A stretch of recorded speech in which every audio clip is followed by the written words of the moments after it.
আসসালামু আলাইকুম। HTTP crash কোর্সে স্বাগতম। আজকের ভিডিওতে আমি এইচটিটিপির বিভিন্ন যে খুঁটিনাটি বিষয় আছে সেটা নিয়ে বিস্তারিত ব্যাখ্যা করব। এখন এটা জানাটা কেন দরকার, যেটা হয় যারা সিকিউরিটি নিয়ে কাজ করছেন অথবা যারা ওয়েব ডেভেলপমেন্ট নিয়ে কাজ করছেন, সবারই দেখা যায় যে কম বেশি ওয়েবসাইটের সাথে ইন্টারঅ্যাক্ট করতে হচ্ছে। এখন ওয়েবসাইট যেটা, সে কিন্তু আমাদের সাথে কমিউনিকেশন করছে, তার বড় একটা কমিউনিকেশনই হয়ে থাকে এই এইচটিটিপি প্রোটোকলটা ব্যবহার করে। ঠিক আছে, যার কারণে এই এইচটিটিপি কি, কেন, কিভাবে কাজ করে এ সংক্রান্ত বিভিন্ন খুঁটিনাটি বিষয় আমাদের জানাটা খুবই জরুরি। তো চলুন শুরু করা যাক। তো আজকের এই ভিডিওতে আমি যে ক্র্যাশ কোর্সে এনেছি সেখানে কি কি থাকছে, প্রথমে আমি যেটা আলোচনা করব সেটা হচ্ছে এইচটিটিপির একদম প্রাথমিক ধারণা, যেটা কি জিনিস, কে, কেন, কিভাবে, এই জাতীয় ধারণা। এরপরে এইচটিটিপি রিকোয়েস্ট রেসপন্স জিনিসটা কেমন হয়ে থাকে সেটা নিয়ে আলোচনা করব। এরপর আমি দেখাবো যে এইচটিটিপির যে বিভিন্ন রকম মেথড হয়ে থাকে, যে আমরা কমিউনিকেশন করছি, বিভিন্ন রকমের কমিউনিকেশন হতে পারে, সেগুলো দেখাবো। এরপরে এইচটিটিপি হেডার্স, আমরা যে এই যে ডাটা পাঠাচ্ছি, কিভাবে পাঠাচ্ছি, কি করবে ডাটাটা গিয়ে, এই রিলেটেড আলোচনা করব। এরপরে এইচটিটিপি বডিতে, রেসপন্স বডিতে কি কি থাকছে সেটা আমরা দেখব। রেসপন্স কোড, যেটা আমরা কিভাবে বুঝতে পারি ব্রাউজার যে আমরা আদৌ কিছু অ্যাক্সেস করতে পারছি কি পারছি না, এই টাইপের জিনিসগুলো আমরা দেখব। এরপর লাস্টে গিয়ে আমরা এইচটিটিপি কুকিজ সম্পর্কে ধারণা নেব। তো চলুন মূল আলোচনা শুরু করা যাক। একদম শুরুতেই আমরা যেটা আলোচনা দেখব এখানে, সেটা হচ্ছে ওয়েবসাইট আসলে কাজ করে কিভাবে। এখানে আরও জটিল অনেক আর্কিটেকচার হতে পারে। আমরা একদমই বেসিক একটা গঠন বিবেচনা করি, যে নর্মালি আমি আপনার কম্পিউটার থেকে বা আপনি আপনার কম্পিউটার থেকে কোনো একটা ওয়েবসাইট দেখতে চাচ্ছেন। এই যে আপনি ইউটিউবে আমার কন্টেন্টটা দেখছেন, কি হচ্ছে, আপনার কম্পিউটার থেকে আপনি ইউটিউবের সার্ভারে রিকোয়েস্ট পাঠিয়েছেন। ঠিক, তো নর্মালি আমরা যখন এভাবে চিন্তা করছি, এটাকে বলা হচ্ছে ক্লায়েন্ট সার্ভার আর্কিটেকচার। তো আমি একটু দেখাই যে এটা কাজ করে কি করে। তো আমাদের কম্পিউটার থেকে আমি নর্মালি যে কোনো একটা ওয়েব সার্ভারে কি করছি, একটা রিকোয়েস্ট পাঠাচ্ছি যে আমি কিছু একটা দেখতে চাই বা আমি এই ওয়েবসাইটটা দেখতে চাই, তাই না? আমরা ব্রাউজারে গিয়ে কি করছি, মনে করুন bbc.com লিখে সার্চ দিচ্ছি। তো ওয়েব সার্ভার কি হয়, তার ভিতরে প্রোগ্রামিং থাকে, তারপরে তার সার্ভারের সফটওয়্যার থাকে, ডাটাবেস থাকে। তো এবং এর ভিতরে আমাদের যে ফাইলগুলো, এইচটিএমএল ফাইল যেটা আমরা জানি ওয়েবসাইট, সেগুলো থাকে। তো সে কি করে, আমার যে রিকোয়েস্ট তার ভিত্তিতে একটা এইচটিএমএল ফাইল তৈরি করে, বা আগে থেকেই তার ভিতরে এইচটিএমএল ফাইল তৈরি করা থাকতে পারে, দুই রকমেরই হয়ে থাকে। তো আমি যে রিকোয়েস্ট পাঠিয়েছি সে কী করে, এই যে এইচটিএমএল ফাইল তার যে সার্ভারে রয়েছে সেটাকে সে আমার কাছে সেন্ড করে দেয়। আমরা এই এইচটিএমএল ফাইলটা আমাদের ব্রাউজারে দেখতে পারি এবং এটার মাধ্যমে আমরা দেখি যে হ্যাঁ, ওই ওয়েবসাইটটা দেখছি আমরা। ঠিক আছে, এখানে মূল আদান প্রদানটা কি হচ্ছে, আমাদের এইচটিএমএল ফাইলটা। ওকে, তো এই যে আমি ওয়েব সার্ভারকে একটা রিকোয়েস্ট পাঠাচ্ছিলাম যে আমি কিছু একটা দেখতে চাই বা আমি কোনো একটা ওয়েব পেজ দেখতে চাই, সেটা হচ্ছে আমাদের এইচটিটিপি রিকোয়েস্ট। ঠিক আছে, এবং এই যে সে আমাকে একটা এইচটিএমএল ফাইল রিপ্লাই পাঠালো, এটা হচ্ছে এইচটিটিপি রেসপন্স। ঠিক আছে, এখানে এইচটিটিপি প্রোটোকল ব্যবহার করে আমাদের রিকোয়েস্ট যাচ্ছে এবং রেসপন্স আসছে।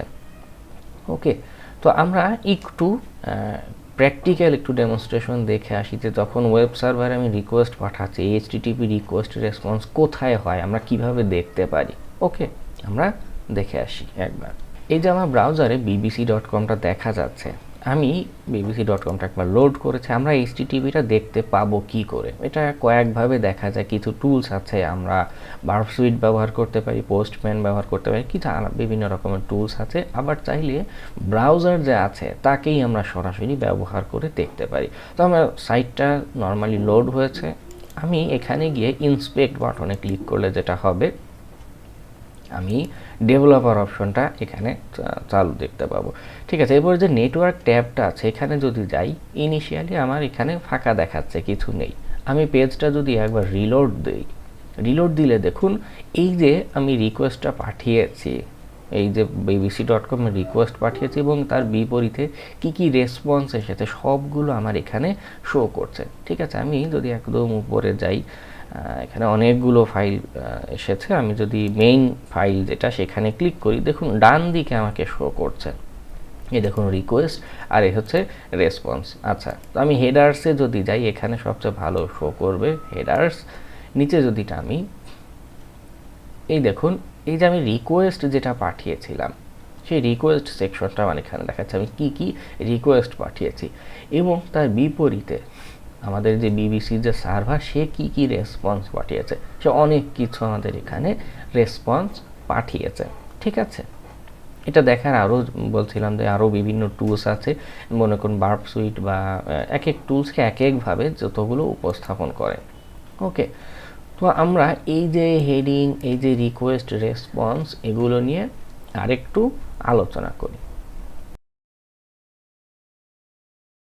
আচ্ছা, তো এই যে আমরা HTTP-তে রিকোয়েস্ট পাঠাচ্ছিলাম, আমি একটা ওয়েব পেজ দেখতে চাচ্ছি, bbc.com হোক বা সামথিং হোক, মনে করুন আমি এখানে একটা ছবি রেখেছি, একটা ওয়েব পেজ, আমি সেখানে রিকোয়েস্ট পাঠাচ্ছি, আমি ওয়েব পেজটা দেখতে চাই।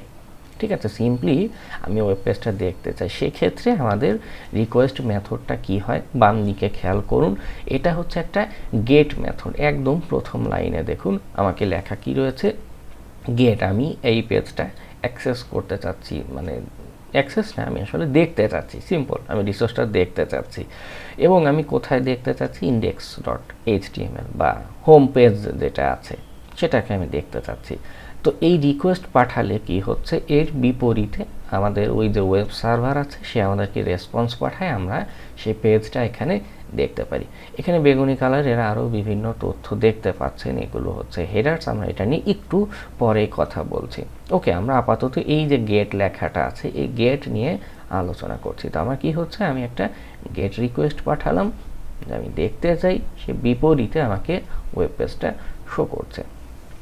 আচ্ছা, আরেকটা হয়ে থাকে, এটাও বেশ কমন, আমরা অনেক সময় বিভিন্ন জায়গাতে, যেমন ফেসবুকে আপনি কমেন্ট করেন অথবা কোথাও লগ ইন করছেন, ইউজার নেম পাসওয়ার্ড দিচ্ছেন, এই যে জায়গাগুলো, এখানে কিন্তু আপনি শুধু ওয়েবসাইটটা দেখছেন না, বরং আপনি এখানে তথ্য দিচ্ছেন যে এটা করে দাও, ওটা জমা রাখো, তাই না, আপনি একটা কিছু জমা রাখছেন। তো এরকম সিনারিওতেও কিন্তু আমাদের HTTP-র যে রিকোয়েস্ট আছে, মেথড আছে, সেটা কিন্তু পাল্টে যায়। এই সিনারিওতে কি হয়, এটা নর্মালি পোস্ট মেথডে যায়। এখানে খেয়াল করুন, এই যে গ্রিন কালার যে অংশটা, আমরা পোস্ট মেথডে রিকোয়েস্টটা পাঠাচ্ছি। ঠিক আছে, আমি এখানে HTTP রিকোয়েস্টের একটা ছবি এখানে যুক্ত রেখেছি, যে আমি মনে করুন কোনো একটা লগ ইন বা কমেন্ট পেজে আমি একটা রিকোয়েস্ট পাঠাচ্ছি পোস্ট, এবং এক্ষেত্রে যেটা হয়, আমাদের যে HTTP রিকোয়েস্ট যে বডিটা আছে, HTTP যে রিকোয়েস্ট পাঠাচ্ছি, হ্যাঁ, এর নিচে হচ্ছে আমাদের ওই ভ্যালুটা থাকে। মনে করুন আপনি কমেন্টে কিছু একটা লিখছেন, কোনো একটা বাটনে ক্লিক করছেন, এগুলো কি হচ্ছে, এই HTTP যে রিকোয়েস্ট যাচ্ছে তার সাথেই যুক্ত থাকে। গেট রিকোয়েস্ট একটু আগে আমরা যেটা পাঠালাম, সেখানে কিন্তু কোনো ভ্যালু আমরা পাঠাচ্ছি না সার্ভারে জমা রাখার জন্য, তো সেটা কিন্তু আমাদের HTTP রিকোয়েস্টের সাথে যায় না। কিন্তু যখন পোস্ট রিকোয়েস্ট পাঠাচ্ছি, এইখানে আমরা যে ভ্যালুটা বা কমেন্টটা করতে চাচ্ছি, সেটাও কিন্তু এই HTTP রিকোয়েস্টের সাথে সাবমিট হয় বা যায়। ওকে, তো এরকম বেশ কয়েকটা আছে আমাদের HTTP রিকোয়েস্টের মেথড, যেগুলো খুব ইম্পর্টেন্ট। তার ভিতরে একটা হচ্ছে গেট, এটা প্রায় সময়ই ব্যবহার হয়, মাত্রই যেটা আমরা দেখলাম, যেটার মূল কাজই হচ্ছে যখন আমি কোনো একটা ওয়েব পেজ বা কিছু একটা দেখতে চাচ্ছি, তখন আমরা এই মেথডে রিকোয়েস্ট পাঠাই। এরপর যখন আমরা কোনো একটা কিছু ডাটা সাবমিট করতে চাচ্ছি, যেমন মাত্রই দেখালাম যে আমি কোনো একটা কমেন্ট করছি বা আমি কিছু একটা লগ ইন করছি, আমি কি করছি, আমার ডাটাটা সার্ভারে সাবমিট করছি, সেক্ষেত্রে আমাদের মেথড হবে পোস্ট। এছাড়াও আরেকটা মেথড দেখা যায়, সেটা হচ্ছে পুট মেথড। এই পুট মেথডের কাজটা হচ্ছে, যখন আমি কোনো কিছু একটা আপডেট করতে চাচ্ছি, মনে করুন আমার যেমন একটা ব্লগ পোস্ট থাকতে পারে, একটা প্রোফাইল পিকচার থাকতে পারে, আমি সেটা আপডেট করছি, চেঞ্জ করছি রিসোর্সটাকে, তখন আমরা পুট মেথডে রিকোয়েস্ট পাঠাই। এরপর আরেকটা হচ্ছে ডিলিট, নাম শুনে বোঝা যাচ্ছে আমি যদি কোনো একটা রিসোর্স বা কিছু একটা ফাইল সার্ভার থেকে ডিলিট করতে চাই, হ্যাঁ, সেক্ষেত্রে আমরা ডিলিট মেথড দিয়ে রিকোয়েস্ট পাঠাই যে আমাকে অমুক রিসোর্সটা ডিলিট করে দাও। আবার মাঝে মধ্যে আমাদের কনফিগারেশনের জন্য বা সার্ভারের ইন্টারনাল বিষয়াদি দেখার জন্য যে সকল অপশন আছে সেগুলো একটু দেখা দরকার পড়ে, ঠিক আছে। তো অপশনস মেথড যেটা, তার নাম যা কাজও তাই, এইটা দিয়ে যখন আমরা রিকোয়েস্ট পাঠাবো সেক্ষেত্রে কি হয় যে আমাদের সে রেসপন্সে দেখাবে যে সে কী কী অ্যাকশন সাপোর্ট করতে পারে। আচ্ছা, আমরা তো মেথড দেখলাম, গেট, পুট, পোস্ট, বিভিন্ন। এরপরে এই যে বেগুনি কালারের যে সেকশনটা দেখতে পাচ্ছেন, এই যে আমাদের হোস্ট আছে, কন্টেন্ট লেন্থ আছে, এইগুলো নিয়ে আমরা একটু আলোচনা করি। হ্যাঁ, এগুলো হচ্ছে আমাদের এইচটিটিপি হেডার্স, ঠিক আছে। এগুলোর বিভিন্নটার বিভিন্ন মিনিং হয়ে থাকে।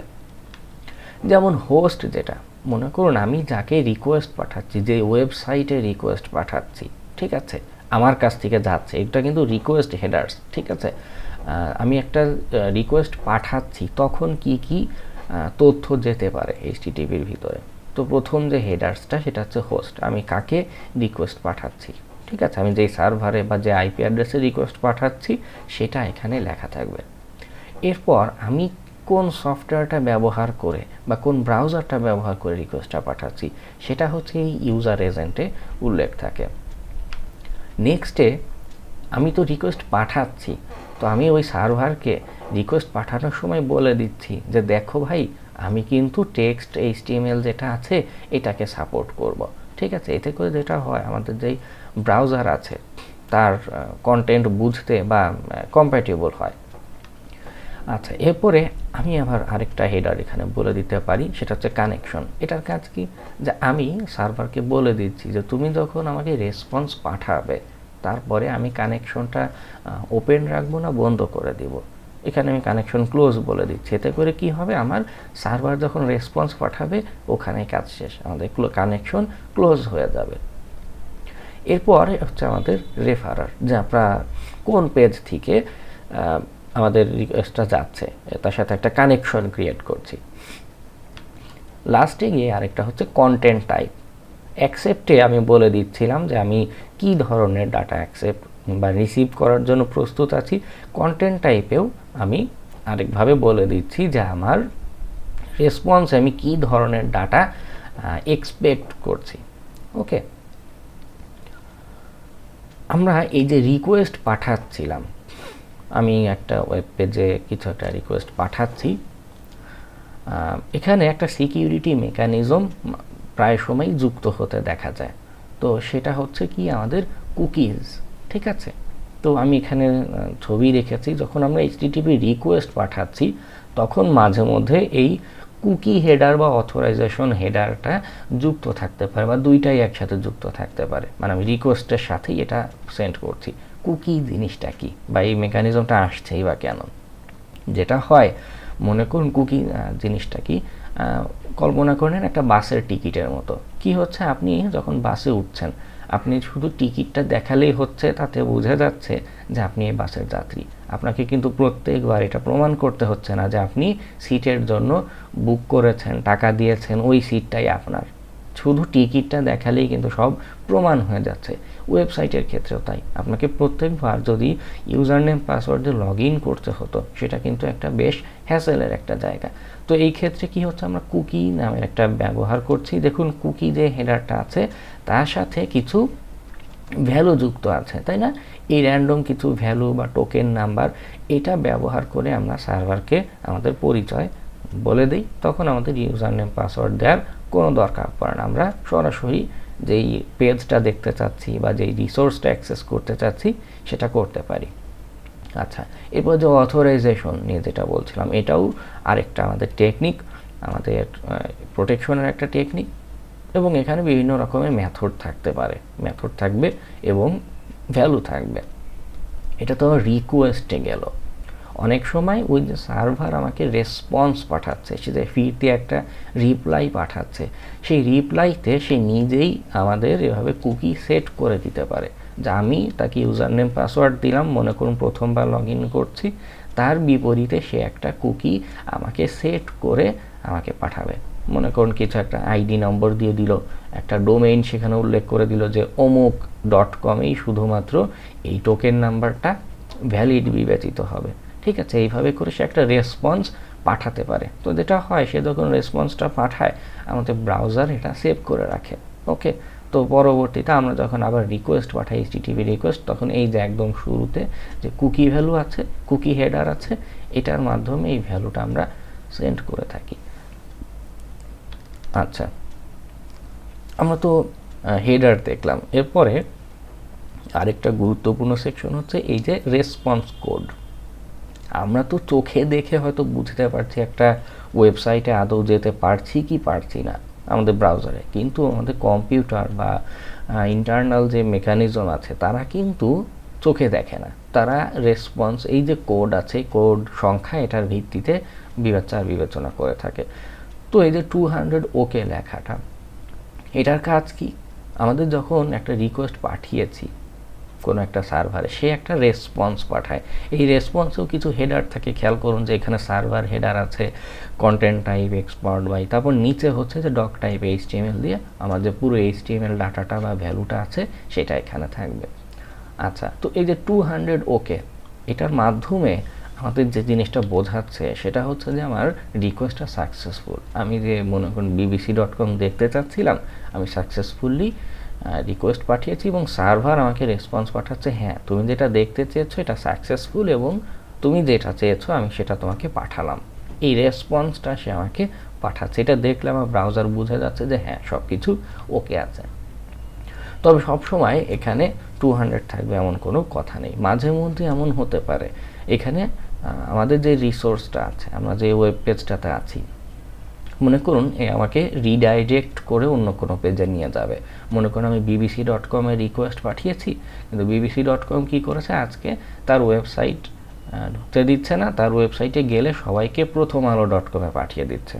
তো এই রকম জায়গাতে 300 সিকোয়েন্সের যে রেসপন্স আছে সেই কোড আপনাকে সেন্ড করবে। এটা দেখলে আমার ব্রাউজার বুঝে যাবে যে যেই পেজে আমি যেতে চাচ্ছি সেই পেজ অ্যাভেইলেবল নেই, তাকে অন্য কোনো জায়গায় সরিয়ে নেওয়া হয়েছে বা আমাকে অন্য কোনো জায়গায় পাঠিয়ে দেওয়া হচ্ছে। আচ্ছা, তো এখানে 301 একটা বেশ কমনলি ব্যবহার হয়, সেটা হচ্ছে পার্মানেন্টলি যদি মুভ করে দেওয়া হয় কোনো একটা সাইট বা কোনো একটা রিসোর্স, তখন আমাদের সার্ভার 301 দিয়ে একটা রেসপন্স আপনাকে পাঠাবে। এরপর আরেকটা দেখা যায়, সেটা হচ্ছে 400, যেটা ব্যাড রিকোয়েস্ট। মনে করুন আমি রিকোয়েস্ট যখন পাঠাচ্ছিলাম তখন কিছু একটা গরমিল করে ফেলেছি, হ্যাঁ আমি কিছু একটা ভুল রিকোয়েস্ট পাঠিয়েছি, তখন ওই সার্ভার কি করছে, আমাকে রেসপন্স পাঠাচ্ছে যে দেখো তোমার এটা ইনভ্যালিড একটা রিকোয়েস্ট পাঠিয়েছে, এটা কোনো রেসপন্স দেওয়া যাচ্ছে না। আবার মনে করুন আমি কোনো একটা অ্যাডমিন প্যানেলে যাওয়ার চেষ্টা করছি, যেটাতে আমার ইউজার নেম নেই, পাসওয়ার্ড নেই, বা ওখানে যাওয়ার কোনো অনুমতি নেই, তখন সার্ভার কী করে 403 লিখে একটা রেসপন্স পাঠায় যে তোমার এখানে যাওয়ার কোনো অনুমতি নেই, ফরবিডেন, নিষিদ্ধ। আবার মাঝে মধ্যে এমন হয়, মনে করুন আমি এমন কোনো একটা পেজ দেখতে চাচ্ছি যেটা আসলে এক্সিস্টই করে না। ঠিক আছে, আমি bbc.com-এ গিয়ে মনে করুন আজকের ডলার রেট কত এরকম দেখতে চাচ্ছি, ওই রকম নামের কোনো পেজ bbc.com-এ এক্সিস্ট করে না সাপোজ, তখন কি হচ্ছে, সার্ভার আমাকে রেসপন্স পাঠাবে 404, তুমি যেটা রিকোয়েস্ট করেছো সেটা কিন্তু নেই, এরকমের কিছু নেই। 400 সিরিজের যদি রেসপন্স কোডগুলো আছে, তারা তো আমাদের সার্ভারের রিপ্লাই পাঠাচ্ছে যে আদৌ রিকোয়েস্ট অ্যাক্সেস করা যাচ্ছে কি যাচ্ছে না।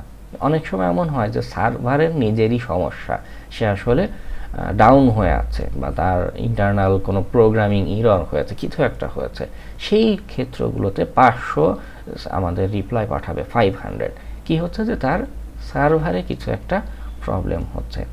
ওকে, এখানে যে 6টি দেখালাম এগুলো হচ্ছে মোস্ট কমন রেসপন্স কোড, এর বাইরেও কিছু রেসপন্স কোড হয়ে থাকে। ওকে, তো এই ছিল আমার ক্র্যাশ কোর্সের প্রথম পার্ট।